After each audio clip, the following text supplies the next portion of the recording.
the Great Depression, the financial housing crisis of 2008 and COVID-19 all have something in common. They were all so devastating and life-altering, but the big thing that they had in common was that people didn't know that they were coming. They didn't even know was happening while it was actually happening, so no one was prepared for it. As investors, we're risking our money now for a better return later, but the flip side of that is that we could actually lose money and have less money later when we're choosing which asset to invest our money in. The most intelligent and diligent investors are researching fully and making calculated decisions on which investment makes the most sense by weighing the risk versus the reward. That type of decision is one that weighs something called calculated risk, not just risk outright. True risk is not something that you get to have information about and then you get to weigh the pros and the cons and figure out if it's a risk worth taking. True risk is something that you know nothing about, that you can't even prepare for, because you don't know what to prepare for, and it kind of just springs on you, and now you have to deal with it. The Great Depression and COVID-19 took over entirely, and there was nothing that many people could do about the situation. In 2024 we have an equally damaging epidemic occurring, and in this video I'm going to fill you in so you can prepare. I'm Nolan Goa. My students call me Professor G, and I made this channel to make investing simplify. Now, the Great Depression began in 1929 when, in a period of 10 weeks, stocks on the New York Stock Exchange lost 50% of their value as stocks continued to fall. During the early 1930s, businesses failed and unemployment rose dramatically. By 1932, 1 of every 4 workers was unemployed.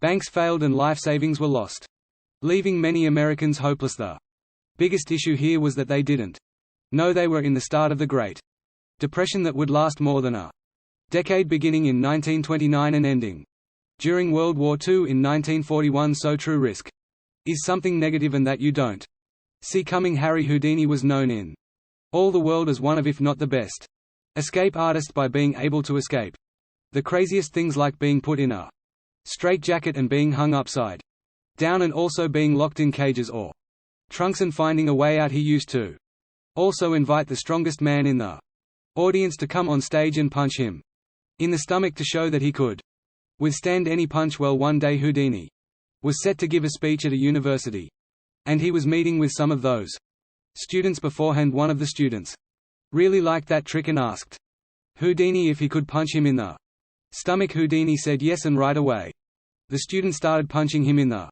stomach, and the thing was that at the time Houdini was not ready for those punches. He didn't give himself a second to be able to flex and hold in that air so that the punches didn't hurt him. 1 week later, after those punches, Houdini was dead. The crazy near-death escapes that he was doing for his tricks didn't kill him, but what did kill him was some punches from a college student, and not just the punches from the college student, but the fact that he wasn't ready for those punches. In essence, he didn't see that coming fast enough to be able to prepare for it, and the same thing happens in investing. There's ways to mitigate this risk even if we don't see it coming, even if we don't know when it's going to happen, and this is one of the most important things that investors leave out, and this is honestly what I've seen with my private clients. I've met with over 250 private clients in the past 2 years, and more often than not, it's not necessarily that they picked a super bad investment, it's more so that they didn't set themselves up in a different way to mitigate risk in investing. The absolute biggest way that you can do it is going to be to set yourself up with an emergency savings account. It's the least sexy thing that you could do, but it's something that's actually going to keep you safe if the worst is going to happen, because the absolute worst isn't that the stock market crashes. The absolute worst could be that the stock market crashes, but also that the job market crashes and the economy crashes, and so you lose a job and you don't have income, and the stock market has dropped, so you don't even have that money. Now you have no income and no money, and you don't want to pull what's left out of the stock market because it's at its lowest possible. So when you sell, you've obviously lost that money, so it's just a terrible situation. In all, you don't want to have to touch your investment unless you decide that you want to. Now, here at the beginning of 2024, I don't think that it's going to be a risk like that. There is something much bigger that I'm getting to in this video. But just in case, it's very, very smart for you to have an emergency savings. I suggest that you have at least 3 months' worth of living expenses in an emergency savings account. I would highly recommend that you put that into a high yield savings account so that it's just getting you some extra interest and making you some free money, especially as interest rates are as high as they're probably going to be at this point. Once you have 3 months saved up, I'd highly recommend that you save up another 3 months and you try to get to your goal of at least 6 full months of living expenses in that emergency savings account. That'll give you so much peace of mind and get you ready for what's coming, probably near the end of 2024, but for sure in 2025. Mitigating that risk is going to be one of the best things you could ever do for yourself.